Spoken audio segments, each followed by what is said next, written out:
Okay, 8 seconds off, whatever. Thank you for listening to this episode eight. No, seven.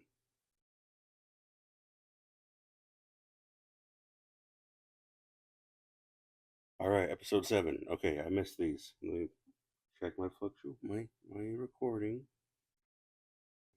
Okay.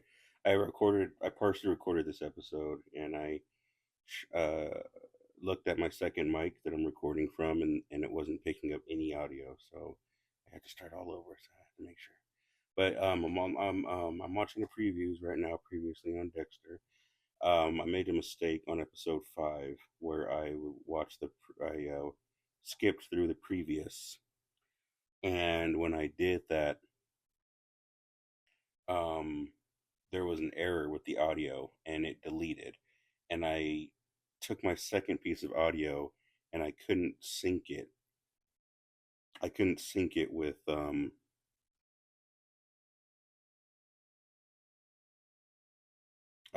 my I couldn't resync it with a new video. I was Yeah. So anyway, yeah, I didn't want to make that mistake again. So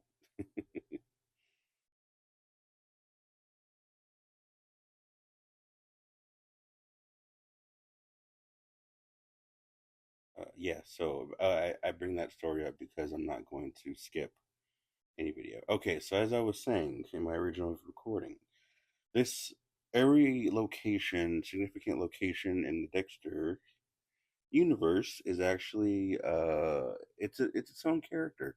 It's its own symbolic thing. It has its own meaning to it. This here, Prater, I believe this is Prater's mansion, but I guess we'll call it that for now.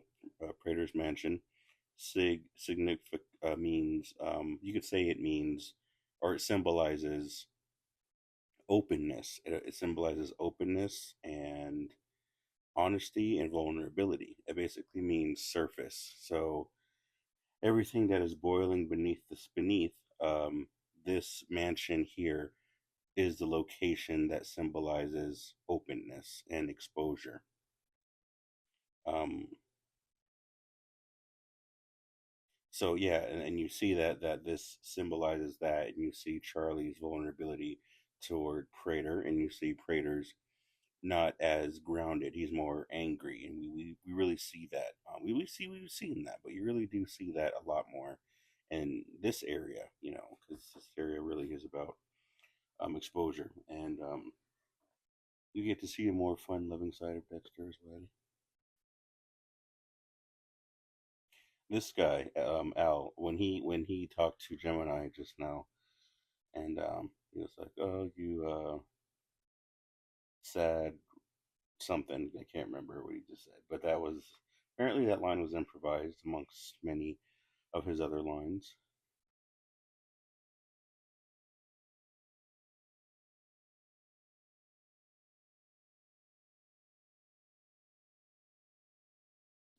Poor Dexter, he liked her, but it'd be like that. It'd be like that. I tried to do some research on this wine. All I know is that it's from France. Chauté, ooh, sorry, Chauté Hablillon. I'm trying to remember what part. It well, it was like the part of the city that it originated from. It had like three parts of the name, and it was a little bit too complicated for me to pronounce. And I was going to look, even though I studied a little bit of French, but um, I was going to talk about the correct pronunciation of where this wine originated from, and I unfortunately forgot to get that in my note. I forgot about that.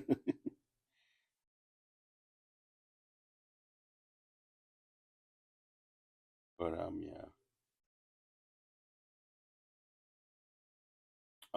It's been a okay, so for anyone, if anyone's actually been watching these, I do apologize for this being so late. I know I think episode 9 just came out, and I'm just recording this.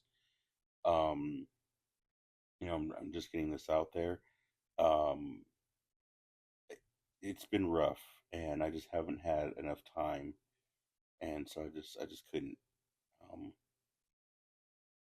I just couldn't get this recording out fast enough, and so I understand that I am 3 weeks behind. I'm like 3 episodes behind in my uploading, but I do apologize. I just didn't have time.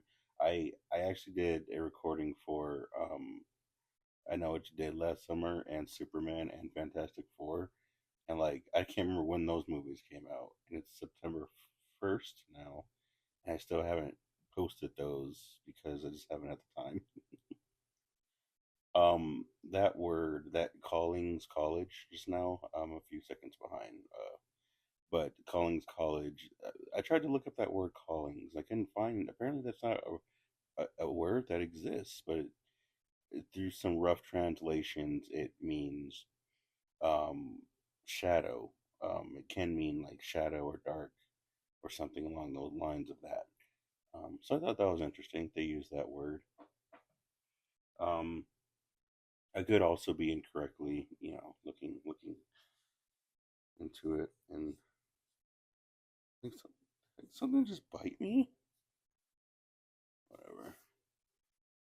If I pass out. Well, yeah, Dexter couldn't pass that one up. He's like, look at all this meat. I'm done being a vegetarian. uh, I love that Dexter is well taken care of. I'm pretty sure Al knows that who Dexter is. He knows he's not.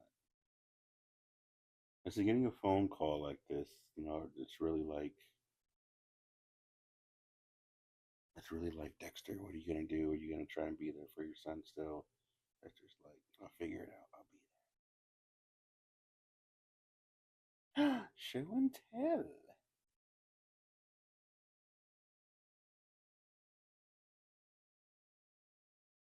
I love the chemistry between Dexter and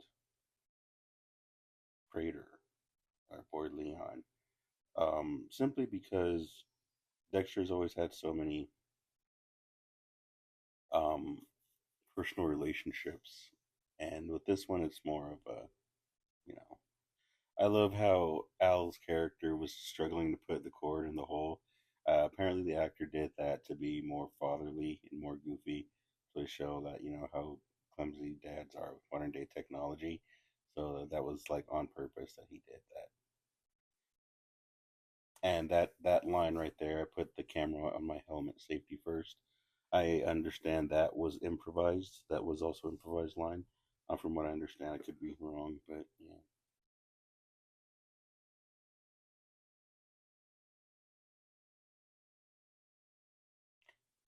I notice how the camera is on the top half of their body during the scene. I do have to acknowledge I get it the scene just passed, but when Al first starts the camera, I do have to acknowledge how he does have that blackness in his eyes, like that is like a demon. You know, having that darkness or that shadow or that demon figure being portrayed through acting is something very, I don't know, it stands out, and the actors did a great job at doing it this season.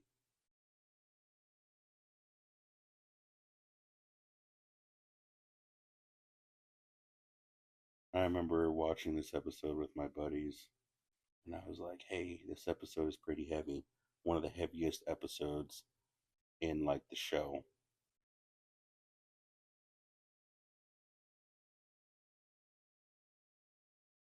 Poor Dexter having to sit through all this, but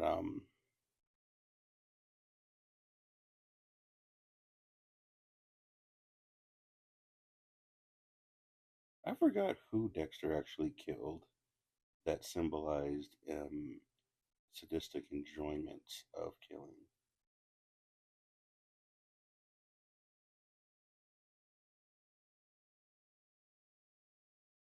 killing.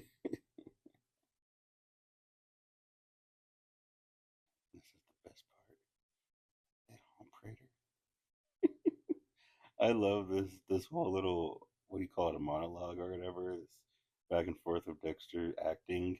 I love that so much. I love how much input that these actors can have with their characters. I love it so much. They're not so restricted in Dexter Resurrection. I love it. When you see that part of Dexter come out, it's like we're exposed to a new side of who Dexter is. And I believe this is the first when Dexter touches Harry's face. It was like, wow, that's like the closest they've ever been. I would say, and I think this is the first time he's actually touched Harry.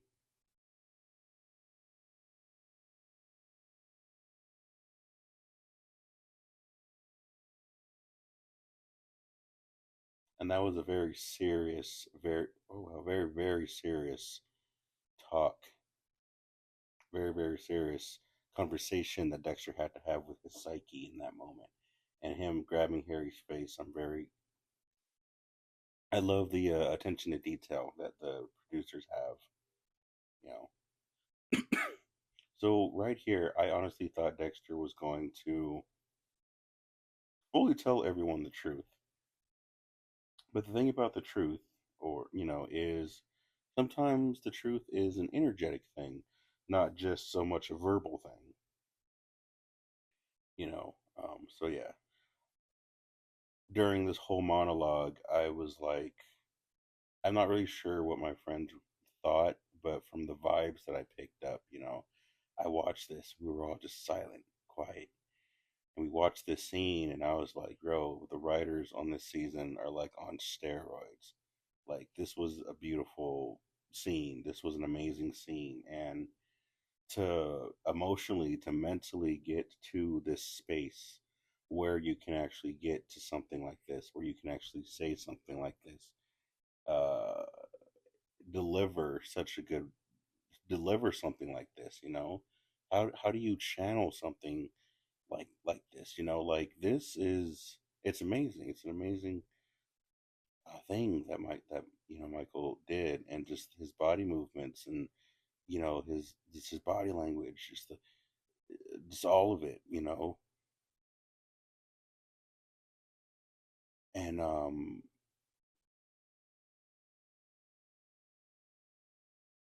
I like how he tests Gemini right there, but it is just beautiful, how good he is. And this is why I said the writers were on steroids. Now this part right here, when Dexter's talking, you see Prater and Gemini and Al, and they're all facing Dexter. And as Dexter is actually talking and giving this monologue, you actually notice something interesting. Partial through this monologue, through him talking, partial the way of him talking, you see Charlie come in. The importance of this scene is not just so much as Dexter's talking to these creeps or to these psychotic, these people, these messed up people. Dexter is channeling and expressing the dark side of what it means to be an everyday person. Like, the way this monologue that Dexter is talking is the very essence of what the show is about itself at its core, and in such a way that we all have that dark side of us, or that side to us, that we don't want to share with the world, or the world would never accept us for, or the world would want to change us, the world wouldn't understand, and who we are, and that mask that we put on that's so dark, it's there's a struggle there, and Dexter is in between that struggle. Now the people in front, Al, Prater, Gemini, they are in front of him, but you see Charlie walk behind him, and the symbolism of Charlie being more of that human side. um, she comes in because even though she is not like these people, Dexter's monologue connects these people together and what they go through psychologically and what they go through internally. And so, As much as Charlie does not like this stuff, she was still attracted to the truth that Dexter was exploiting, was expressing in that moment. Yeah, I think that was a very, very beautiful scene.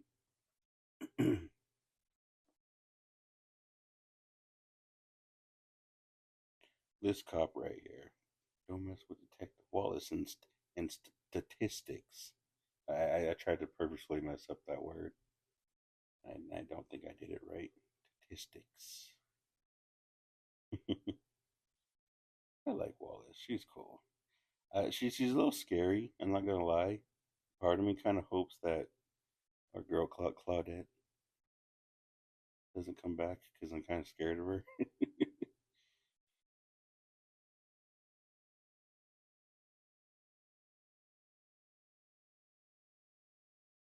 This guy is smart. Um,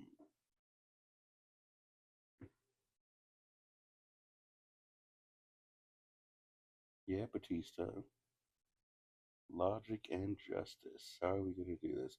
I assume that Wallace's character represents focus. The weird thing, or logic. I'm sorry, logic. Every character in the show. Okay, now see that right there, that detective.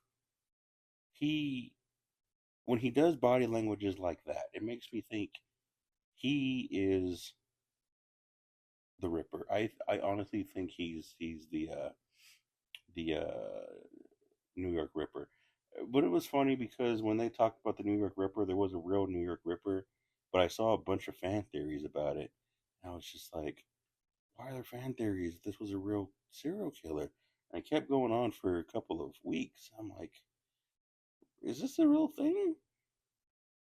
So I was like, well, I guess I should jump on board and have my theories. But I was saying earlier, they're at the Dexter, Gemini, and Al are at the dinner table talking right now. Um, I was saying earlier that when I was watching this, thank you, Al. When I was watching the earlier scene with my buddies, I was telling them, "Oh, this is a pretty disturbing episode." And at the end of it, they were like, "Why did you say this was disturbing? It wasn't that bad?"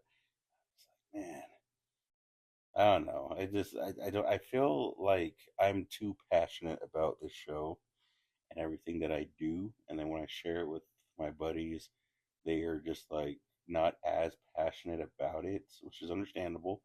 'Cause I've been watching this since I was technically still in school, and I grew up with this, and they kind of watched it straight through. Like when we started watching Dexter, New Blood was halfway done airing, I believe. So we watched the entire show, and then once New Blood finished, we watched New Blood right away, and then a couple years later, we were watching this now, and it's like they kind of watched it in bulk. I've seen this show maybe 8 times at least, um, first episode to the end. So of course I have more attachment and more passion, and seeing the details of every episode. Like they watched episode 4, and they were just like, "Oh, it's just a regular episode." It's like, what? And it's just like when they see these episodes, they see what's happening, but they just like don't see what's going on, and that's what makes it so frustrating.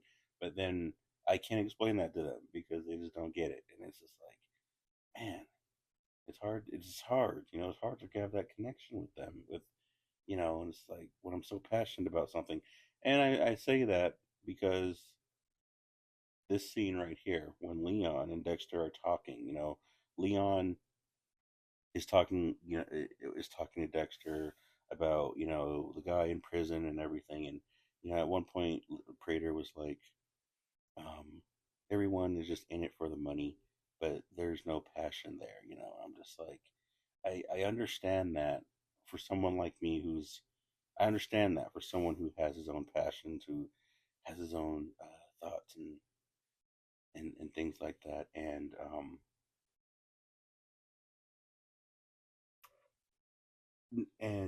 sometimes putting others in a situation to try and recreate something beautiful that you had and lost. And I could say that I identify a lot with Prater because um, I tend to do that.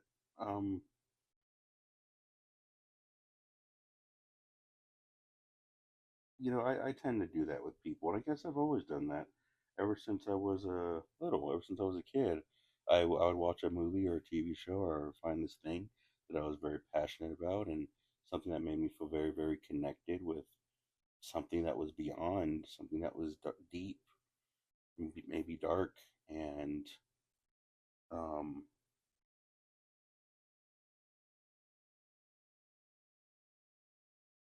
and I would find people and put them in these situations.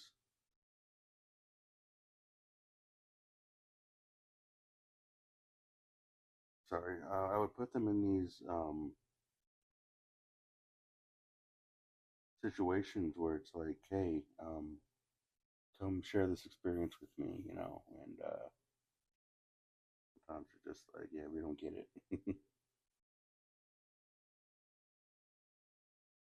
Yeah, and here you have Dexter talking, they're talking about the wreckage, and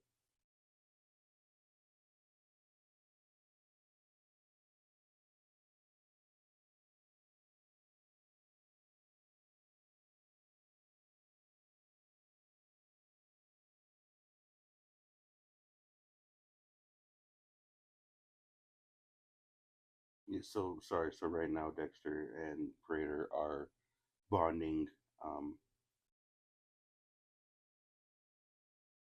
are bonding at the moment.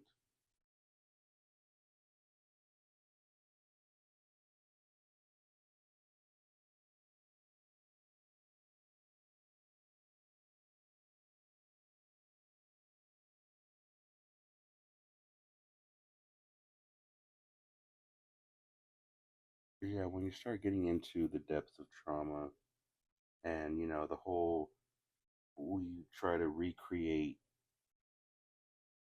when something is lost inside of us, we'll lose, when something is so impactful, so tragic, so significant, so big to us, and what will happen is we'll feel like there's a hole there. We'll be like, yo, we got to find some kind of connection. Sometimes there can be a trauma bond there. There can be a, hey, you've had this darkness, I've had this darkness, we have this connection. And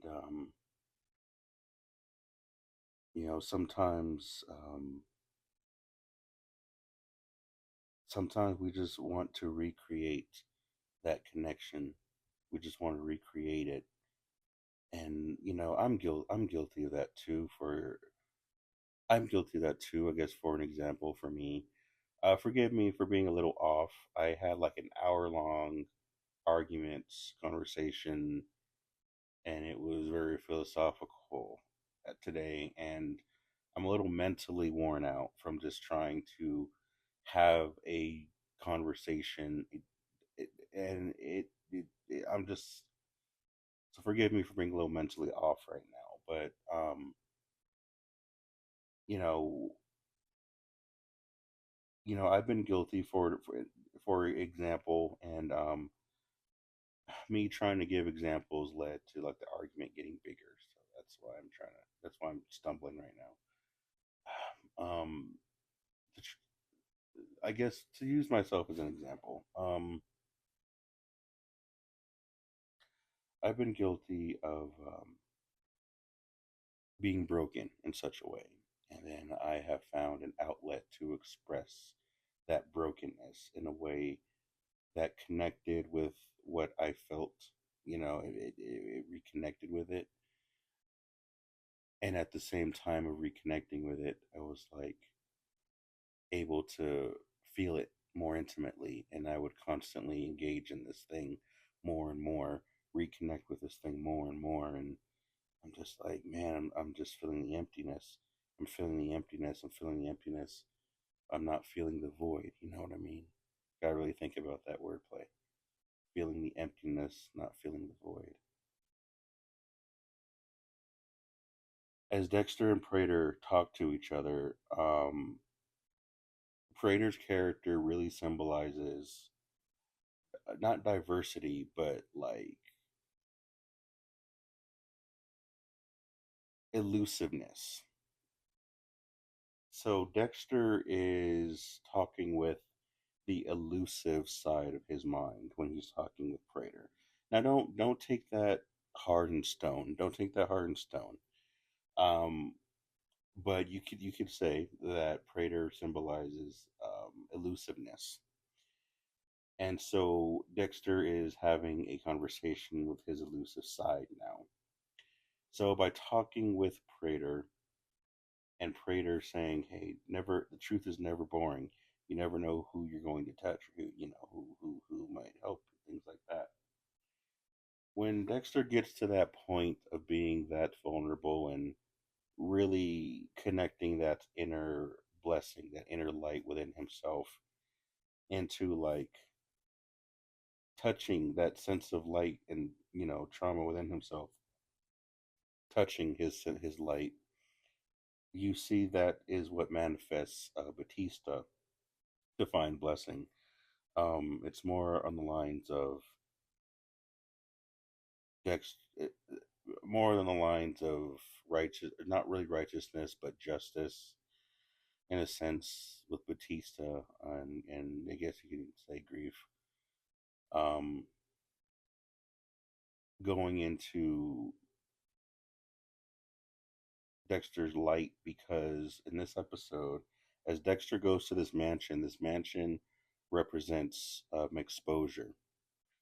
So now that Dexter is being exposed to parts of himself, that means the complexity of his emotions are starting to surface and clear, and they're able to not be so buried deep down, but actually connect to one another. So now that Dexter's emotions are connecting into one another, there is now more of a sense of clarity instead of more of a sense of confusion.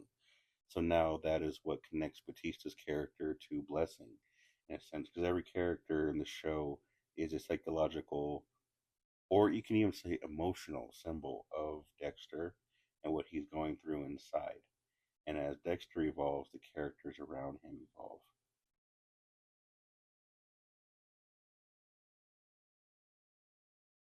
I like how Dexter holds his hands like that because I believe that no, that was a season six pose.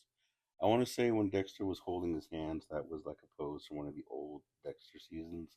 I want to say season one, but I think I'm wrong. I think I'm 100% wrong. But there was one when he was holding his hands together, and I want to say that was like a reference to him and Ice Truck Killer.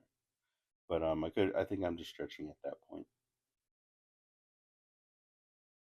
I forgot what I was even saying before this, but oh yeah. So Dexter's sense of grief, but also his sense of justice, and him facing that part of himself.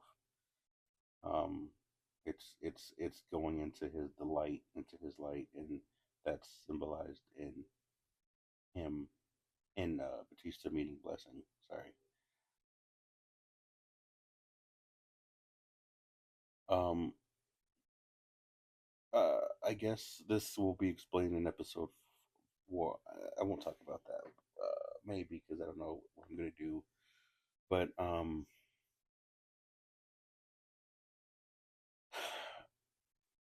I love how Dexter is like confessing this. Confessing to Gemini about the duality of what he feels about him and his brother, and how he wishes. I love that when Dexter presses his forehead with his brother, and it's like a yin and yang kind of thing.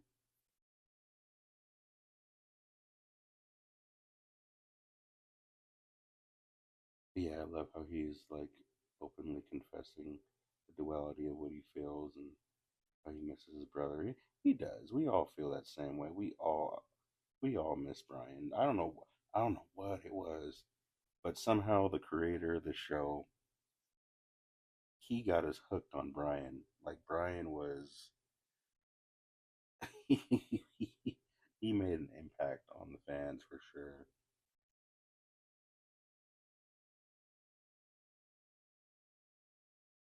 And now here's Dexter getting a clear clarity of what he wants to do, what he's going to do, how he's going to do it.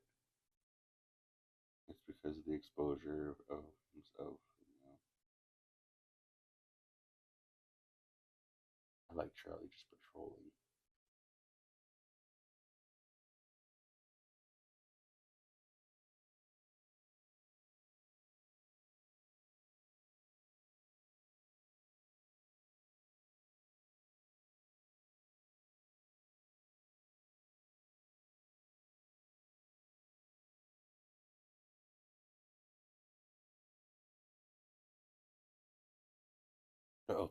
Sorry, they're going at it. They're fighting. Down, boys, down.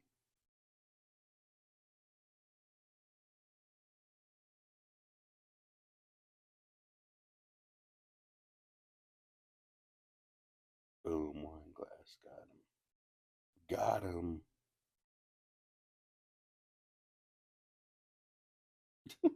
Help. Gosh, Dexter. Gosh, Dexter's so cold. This is that season one, season two Dexter. I love that actor. I love the spinning, um, of him suffocating or drowning in his own drowning, and he's like spinning. As I said, I would assume that's what was happening. He was drowning and slightly throwing up. I could be wrong. Al knows what's up. Al knows the truth. Al knows that it. Al knows. I think he knows right here, and he's just like, nah, I'm gonna chill. I'm gonna chill. I'm gonna side with Dexter. I'm gonna side with the pret with him because he's a apex. So I'm gonna make him, keep him calm. Strangle him. I bet that was a improvised line too. Why strangle him? They probably didn't even have to give him too many lines.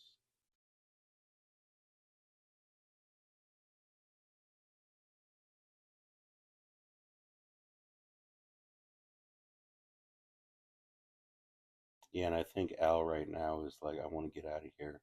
I'm done because I think Al knows, and he like doesn't want Dexter to like just get everybody on this island.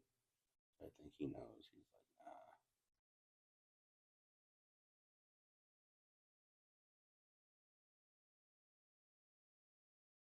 get that smile, Dexter's smile, that evil look on his face. I often wondered what it would be like watching this show with my stepfather, my stepdad.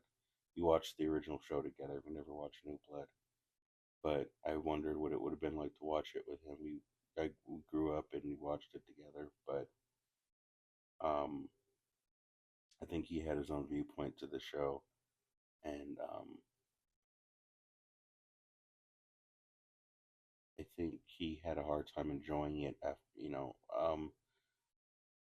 I'll get back to this story in a bit. Cooling's College. I did a lot of detective work.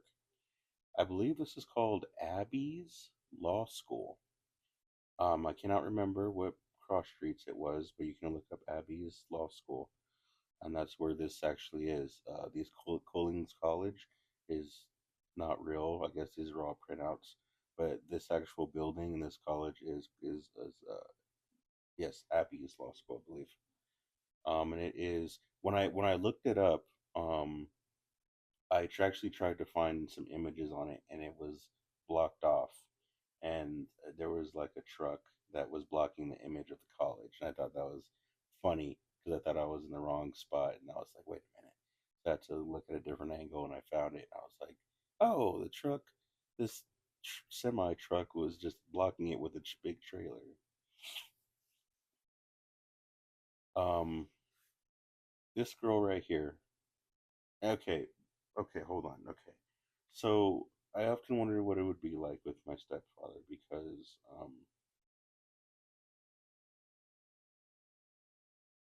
You know what? I should have actually called anyway. So me and my stepfather watched this show, and I thought about watching it with him. And I thought this would be good. He would like this. I love seeing people's reactions to amazing stuff, amazing stories, and I thought it would be nice. But there was a recent situation with him, and there may be some darkness within him that may be very dangerous. And I think being exposed to this show would just feed into that darker mentality. And I think it was like, nah, I don't think I don't want to. That was like, I don't think they would be good to, because I'm just like, this show, this is, it's just sucks. I think he would watch it for the wrong reasons and just to feed that to that darkness. Because when he feeds that dark side, it's like he gets happier with it. He like gets more and more miserable, but then he gets more and more happier because this freaking demon inside of him is being fed, and it's like it's not his happiness, it's the demon's happiness. And it's like I can't seeing that in his eyes. It's like ugh. So anyway, I just so when I was watching the show, I was like, you know, guess I'm on my own with this one. My my buddies, I guess, but this girl, I wish I can remember her name. Dex Harrison. I'm glad Harrison took that well. But Harrison talking with this girl and her offering a challenge is pretty amazing. Um, because it does offer him a challenge and it does show, hey Harrison, if this is a path you want to walk on, if this is a path you want to invest in, understand that there are going to be some obstacles, but there are going to be some benefits with that obstacle. So, this girl really does show that.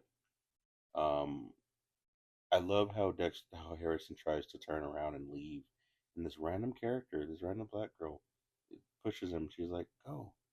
It's like, bro, this random black girl, she just pushed Harrison to stay in the class, and by doing that, she just created a whole alternate timeline for the show.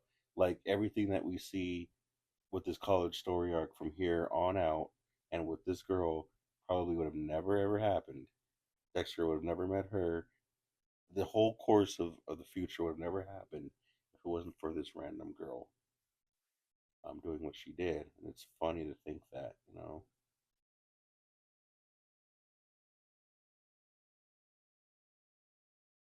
here's this girl. Hmm, he's here. Why is Harrison's dad here?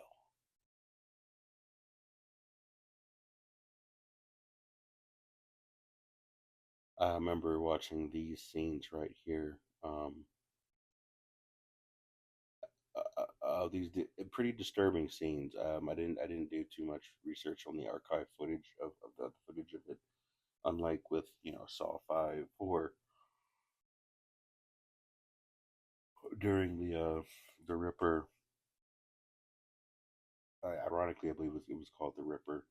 Um, the Ripper scene in Saw 4 when the dude was in there on the bed from the hotel and he had to push the buttons. You can see the pictures of all the victims on the wall, and doing the research on those, it was said who those were, and those videos were taken by people who were working with the show. Um, some people are walking away. They're like, "No, I'm good."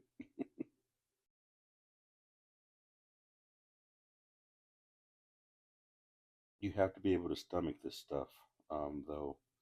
So I didn't do any research on this footage of these victims and bodies, but you have to she's not sugarcoating it. You have to have a stomach. You have to be prepared. You have to be in the zone when you're getting into this stuff. When you are getting into the arts, the path of justice, you have to understand that there is a whole new world. There's a whole world behind it. I could feel a lot of people's energies right now in the future reciting a whole new world from My Little Mermaid. Yeah, I felt that. Anyway, but it is. It's a big thing. It's a whole new world. It's a big world. Once you start getting into this just justice, criminal justice stuff, I've met some people. I've met I've met someone. I used to work with someone in particular. I'm going to talk about them who worked in the crime area and dealt with the bodies and trying to solve the crimes, and it like messed up their mentality like really bad. They carried this darkness with them, and they were like, yo, you have to have that darkness with you if you are going to cope with what you're exposed to. There was too much for them. They had to leave after a few years.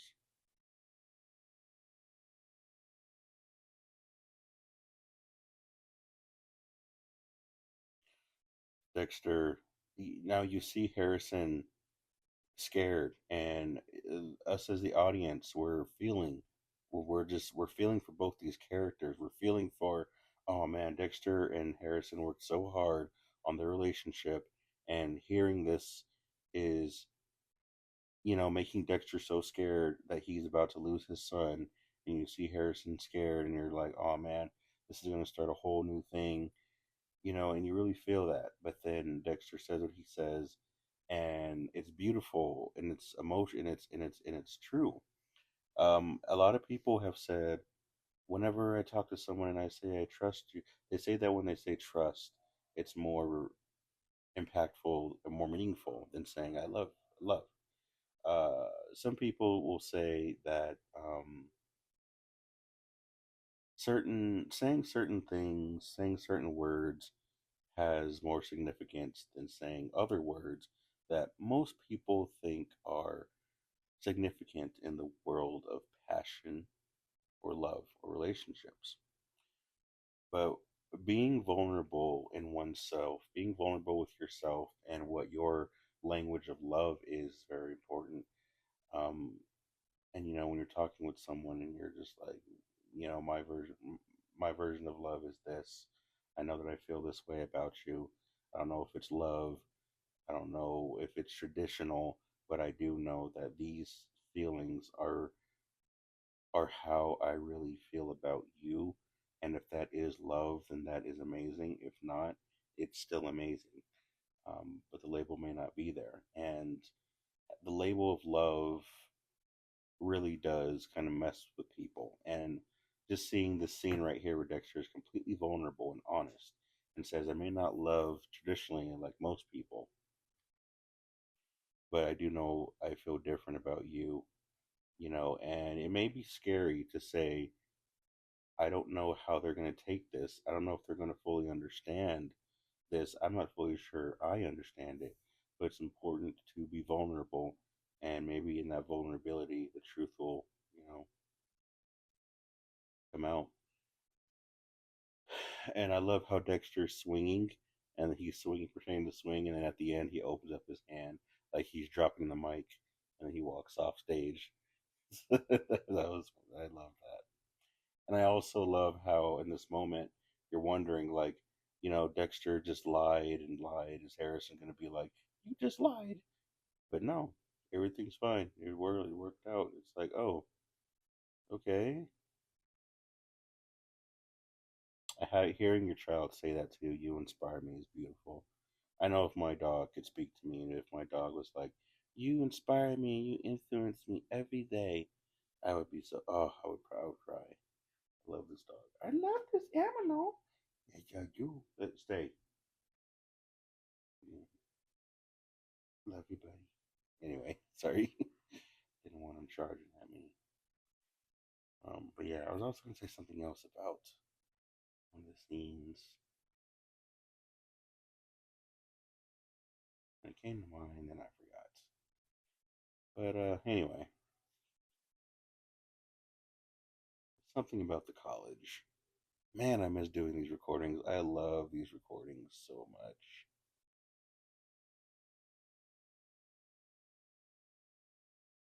Self care. Poor girl. One more hint. All right.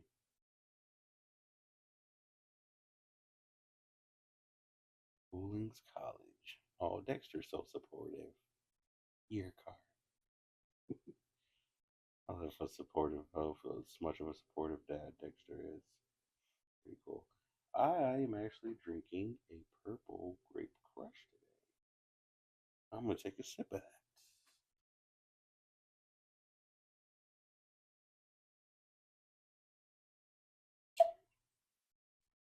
I just watered it down. Well, what I guess what I was gonna say is, for an example, as with Harrison choosing college. I'll be quick. Recently, I actually got a new job. I got this job, and this is a very long explanation. It was very long, but after like my first or second day, there were some weird things happening. Like this girl went and gave me a handshake, and her hand was slightly tilted. And I was like, okay. And I grabbed her hand wrong. I was like, whatever. And then something weird about her body shape, and I was just like oddly distracted by it after when we were working together. And I'm just like, why am I distracted about, met some other people. It was cool. I enjoyed them. Some other things happened, and then one point we're moving this cart with drinks on it in the back of the store, and I see that it's tilting, and I don't say anything fast enough, and then it tilts over, and then it all breaks on the floor, and I'm just like, oh, why didn't I say anything? I realized that in all these different moments, I didn't have enough confidence. I had a lot of problems within myself, emotionally and psychologically, spiritually. And this job challenged every single one of them and exposed every single one of them. And I realized going down the path of this job is really going to expose me to a new part of myself that I would have to develop into that I am very not I'm not sufficient in, and I would really have to work hard in growing into it, you know. And so I realized that um, I realized that very early on, and it was a pretty big day to realize a lot of what I was going through and what I was sufficient in.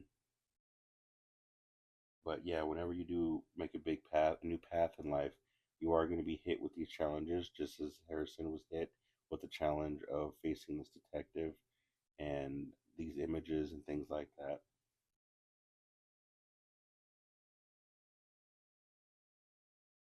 So just keep that in mind. And here's Batista dancing around with Blessing. This is Dexter's sense of justice dancing around with his sense of light. Why? I don't know. Look at that hug. Just that look in Batista's face. I like that. I thought I'd try to catch you. Yeah. Serial killer or cop humor, I guess. When he says that, I taught him how to salsa for 30 years. That was episode. I can't remember the exact episode of Dexter New Blood. One of the early episodes of Dexter. I'm sorry, Original Sin. When they were younger, and he was teaching Dexter how to dance. And so this was, him referencing that. This is a big problem. The problem here, not so much the problem, but the crossover here, is the fact that Dexter actually killed Gemini. Now, the fact that so killing Gemini signified Dexter killing the separation of duality within himself. So you can say now saying that is weird. I have to be very careful about how I word that because it's more like Dexter's whole idea of keeping the duality of his lives hidden and separated. by Dexter exploring both sides and killing the duality. He ends up killing the duality, the both sides within himself, and by killing the idea of duality, he now allows all of his worlds to collapse within each other. Sometimes when Dexter kills a victim, he's killing that piece of himself and he's killing off a bad part of himself. But also, there are times when Dexter kills a random person, and it may seem like, oh, he just killed the victim, but that victim symbolized something pretty big in his head. And killing off that character actually allowed other parts of himself to be exposed, and it actually spirals Dexter down this chaotic pathway. And this is one of them by Dexter killing off Gemini, which was symbolism of duality. You could say. I'm not gonna say it's written in stone, but yeah. So that's why Batista gets so close. That's why Batista infiltrates Dexter's lights, and that's why all these characters and everything starts to close in together. Because Dexter killed off Gemini, which symbolized the separation of duality and separation of worlds. This scene, and I realized I just talked through the entire thing, but this scene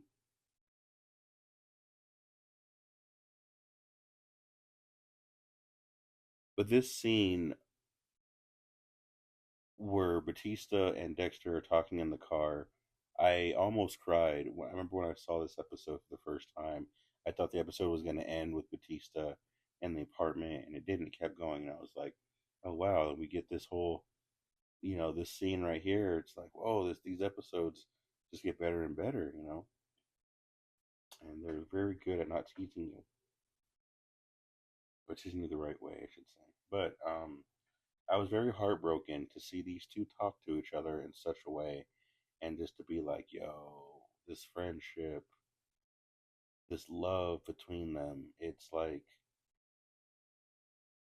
gone. It's like not even there. It's like, wow. But it was very, very heartbreaking, seeing that scene too, just to see that friendship that they shared and these two souls not connecting, not being there anymore to have such a fun, good time.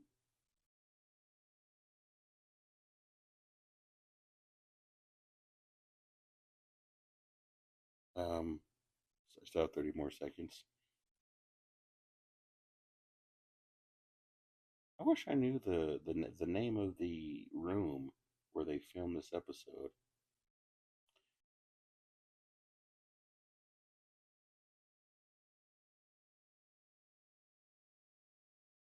But anyway, yeah, great episode, amazing episode. Thank you guys for listening to this. I'm excited for the next episode.